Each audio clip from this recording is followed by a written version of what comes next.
Class 12th का chapter linear programming, at least 1 और 2 questions, total 5 marks. NCERT से CBSE board and UP board दोनों में आते हैं। तो और ये बहुत ही इजी चैप्टर है जिसको हम सॉल्व कर सकते हैं और अपने स्कोर को बूस्ट कर सकते हैं।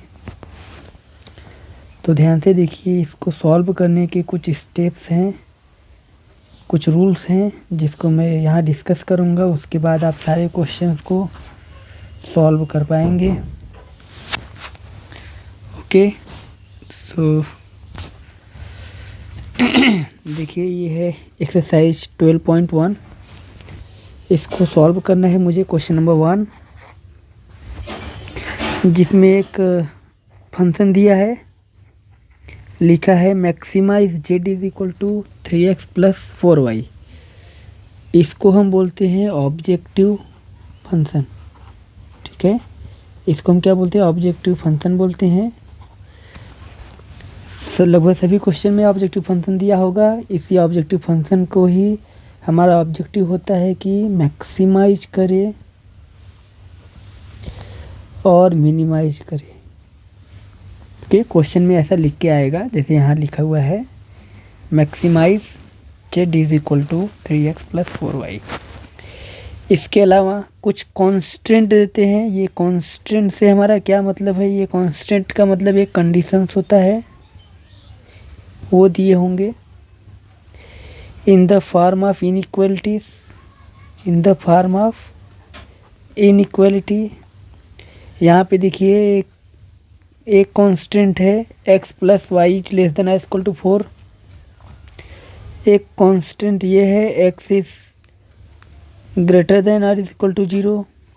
एक कांस्टेंट है y is greater than equal to 0। तो ये कांस्टेंट दिए गए हैं, इसको क्या करना है? हमको मैक्सिमाइज करना है। तो चलिए इसको सॉल्व करते हैं।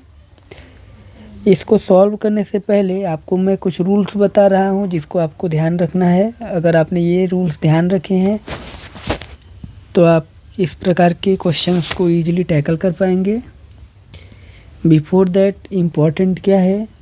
इम्पॉर्टेंट है प्लॉटिंग ऑफ स्ट्रेट लाइन। ठीक है, स्ट्रेट लाइन का इक्वेशन दिया होगा, उसको प्लॉट कैसे किया जाता है वो आपको पता होना चाहिए।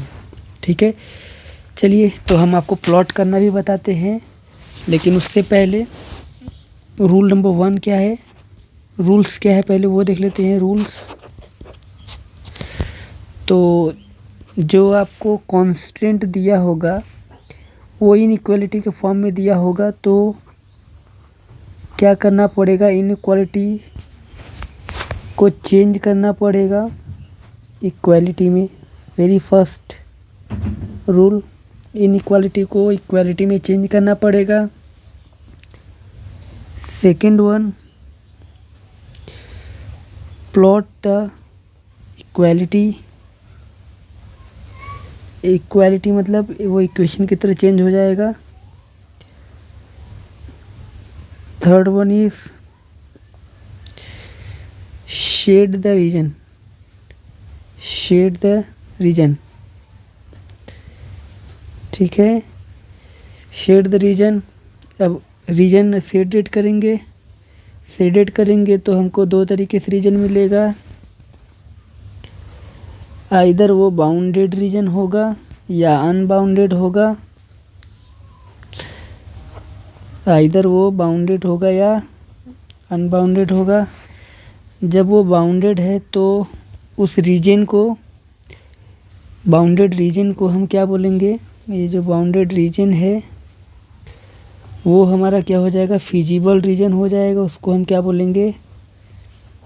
फिजिबल रीजन हो जाएगा। And this feasible region will be our solution. ठीक है, तो याद रखना, जब कोई रीजन बाउंडेड होगा तो उसके कॉर्नर पॉइंट्स मिलेंगे आपको, तो ये आपको ध्यान रखना है। अब अगर अनबाउंडेड रीजन मिला है तो हम क्या बोलेंगे? There is no feasible region. So using this method solution is not possible, ये बोल देंगे, हमारा यहाँ तक सॉल्यूशन हो जाता है. Okay, so let us solve the problems. तो ये रूल्स आप लिख लो. सिंस ये रूल्स लिख लो, फिर मैं क्वेश्चन को सॉल्व करता हूँ आपको. तो ये क्वेश्चन मैं यहाँ पे सेपरेटली लिख लेता हूँ ताकि इसको कॉपी पेस्ट कर लूँ. Maximise Z is equal to 3x + 4y. अच्छा, कॉन्स्टेंट क्या दिया है? कॉन्स्टेंट दिया हुआ है x + y is less than equal to 4, x is greater than equal to 0, y is greater than equal to 0. So यही है, इसको ही हमको सॉल्व करना है. ये सारा क्वेश्चन को मैं कॉपी कर लेता हूँ यहाँ से. ओके, ये हो गया कॉपी. इसको सॉल्व करते हैं.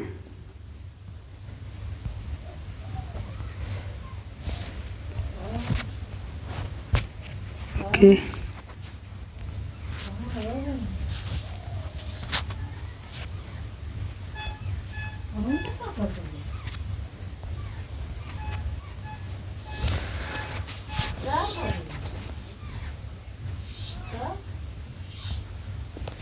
चलिए इसको सॉल्व करते हैं.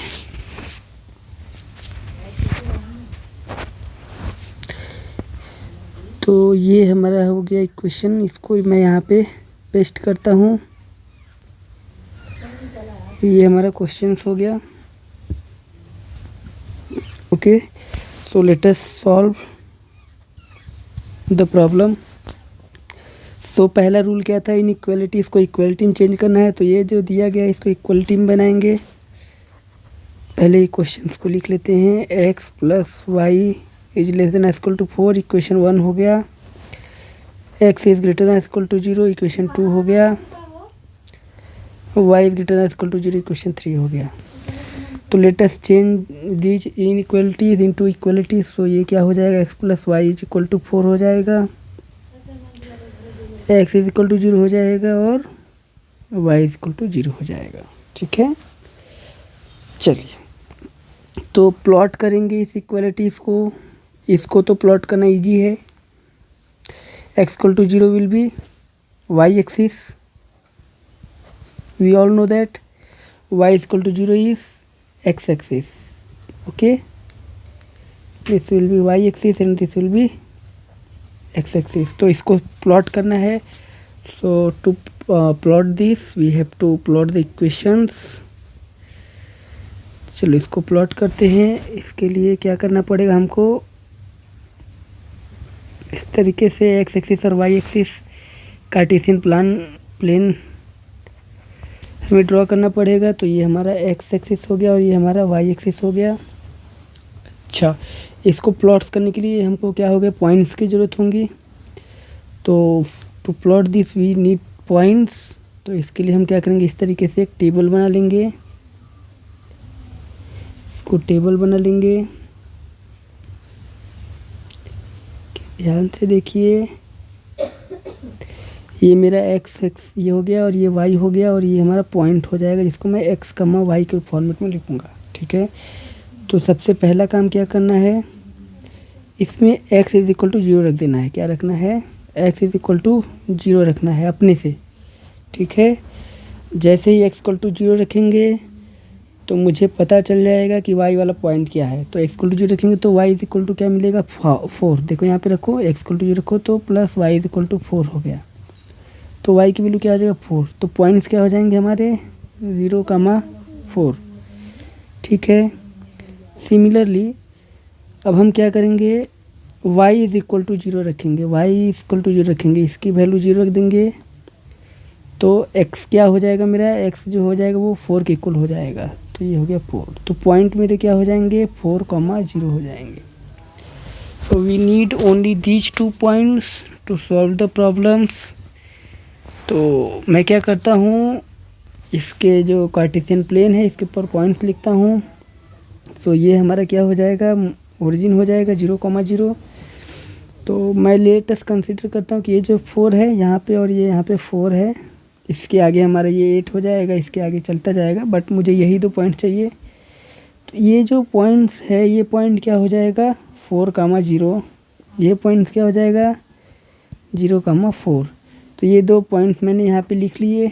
इन दोनों पॉइंट्स को मैं इस तरीके से मिला लेता हूँ।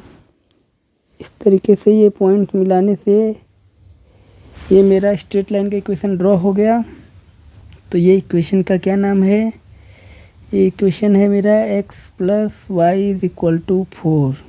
ठीक है, अब हमें क्या करना है, नेक्स्ट रूल है शेडेड रीजन को प्लॉट करना है। तो देखिए शेडेड रीजन प्लॉट करने के लिए मुझे इक्वेशन 1 के पास इनइक्वालिटीज़ 1 के पास आना पड़ेगा यहाँ पे। तो हमें क्या करना है, हमको इस इनइक्वालिटीज़ को इस पॉइंट से, ओरिजिन का जो पॉइंट होता है 0,0 से सेटिस्फाइड कराना है। तो अगर ये सेटिस्फाइड होता है यानी अगर ये ट्रू होता है तो जो शेडिंग होगा, ट्रू हुआ तो जो शेडिंग होगा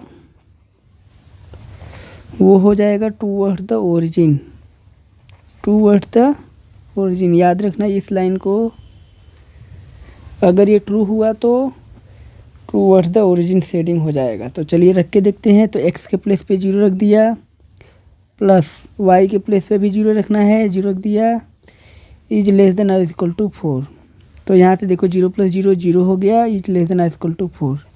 क्या ये ट्रू है, क्या ये ट्रू है? यस, बिल्कुल ट्रू है, क्योंकि ये बोल रहा है कि 0 जो है वो 4 से लेस है या इक्वल है। तो इक्वल तो नहीं है बट लेस ज़रूर है। तो एक कंडीशन तो सेटिस्फाइड कर दिया, so it is true, it is true.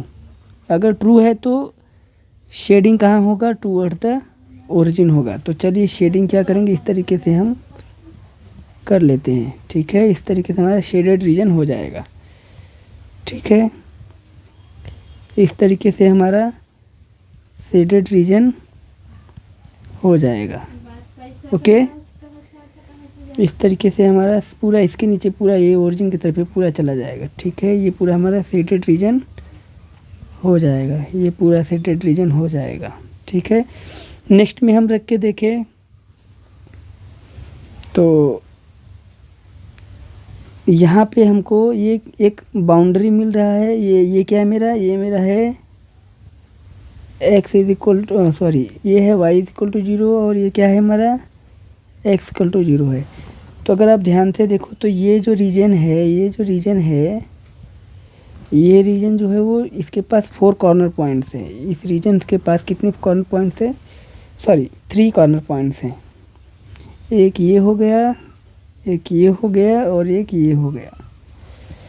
तो इसका जो फिजिबल सॉल्यूशन होगा वो ये रीजन होगा, ये रीजन होगा हमारा जो ये तीनों पॉइंट से बाउंडेड है, क्योंकि हमें एक बाउंडेड रीजन मिल रहा है यहाँ पे। अगर ध्यान से देखो तो यहाँ पे एक बाउंडेड रीजन मिल रहा है।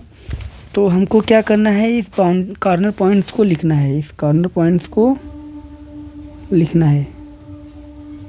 ठीक है, इस कॉर्नर पॉइंट्स को लिखना है। तो हमारे कॉर्नर पॉइंट्स क्या हैं, कॉर्नर पॉइंट्स क्या हैं, एक तो 0,0 है, एक 4,0 है और एक 0,4 है। ओके, तो क्या करना है, ये चारों कॉर्नर पॉइंट्स को मुझे यूज करके मैक्सिमाइज़ करना है ऑब्जेक्टिव को। ऑब्जेक्टिव फंक्शन क्या है मेरा, z = 3x + 4y, 3x + 4y। ठीक है, तो हम क्या करेंगे,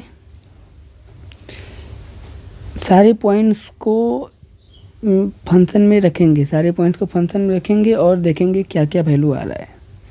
तो पहले 0 0 रखेंगे तो z = 3 × 0 + 4 × 0, दैट इज़ z = 0 आ गया।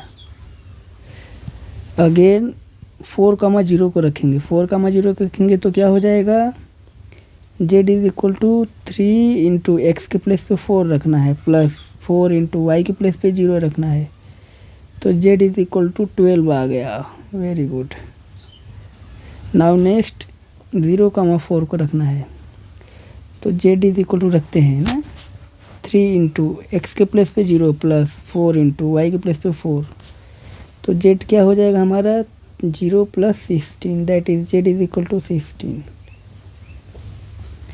तो क्या बोला है, फंक्शन को मैक्सिमाइज़ करना है। मैक्सिमाइज़ करना है इसका मतलब मुझे जेड का मैक्सिमम वैल्यू देखना है। जेड का मैक्सिमम वैल्यू क्या है, ये मैक्सिमम वैल्यू है नहीं जी, गलत, ये मैक्सिमम वैल्यू नहीं, मैक्सिमम वैल्यू क्या है, ये आ रहा है। तो मैक्सिमाइज जेड हमारा क्या हो जाएगा, ये हो जाएगा 16 हो जाएगा। ठीक है, तो ये हमारा पूरा सॉल्यूशन हो जाएगा। इसी तरीके से आगे के सारे प्रॉब्लम्स आप सॉल्व कर सकते हो, बहुत इजी प्रॉब्लम्स है। चैप्टर 12.1 आप इसके एग्जांपल्स भी ट्राई कर सकते हो। तो देखिए क्वेश्चन नंबर 2 है, इसको मिनिमाइज करना है। तो पिछली बार मैक्सिमाइज में मैंने मैक्सिमम वैल्यू ऑफ जेड देखा था, इस बार मिनिमम वैल्यू ऑफ जेड देखना है। ठीक है, तो देखिए इसमें भी ये फंक्शन दिया है ऑब्जेक्टिव फंक्शन, और ये कांस्टेंट दिया हुआ है। तो ये देखो ये इनइक्वलिटीज़ दिया हुआ है, ये एक इनइक्वलिटीज़ दिया हुआ है और ये 2 दिए हुए हैं। तो हमें क्या करना है, हमें इन चारों को प्लॉट करना है और इन दोनों में 0,0 रख के चेक करना है कि ये ट्रू है या फॉल्स है। जैसे ही हमको ट्रू या फॉल्स पता चलेगा तो हम क्या करेंगे, उसको सेट करेंगे। अगर ट्रू आता है तो शेडिंग किधर होगा, ट्रू आएगा तो shading will be toward the origin. Shading किधर होगा, टूवर्ड द ओरिजिन। और फॉल्स आया तो shading will be away from the origin. ठीक है, ये आपको याद रखना है, इससे आप प्लॉट करके शेडिंग कर लोगे बहुत ईजिली। तो आगे के क्वेश्चन को मैं आगे के वीडियो में लेके आऊँगा, चूँकि ये बहुत बड़ा हो जा रहा है तो सिर्फ एक क्वेश्चन ही सॉल्व कर पाएंगे। Okay, thank you.